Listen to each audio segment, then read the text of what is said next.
Lakas ng isipan, dapat na makamtan. Ito'y isang yaman ng sambayanan. Tamang nutrisyon, tiyak na solusyon. Tayo'y mag-ehersisyo, sabay-sabay na tayo.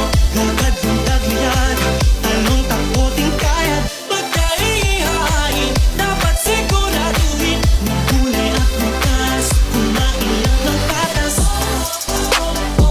Lakas ng katawan, dalas ng isipan. Lakas ng katawan, healthy life ay ating simulan. Maging malakas, maging malusog, puso at isipan. Mahusay na guro, yung inyong pamantasan. Hindi magpapatalo dahil laging healthy yan. Tamang nutrisyon, tiyak na solusyon. Tayo'y mag-ehersisyo, sabay-sabay na tayo. Lakad yung taglian, talong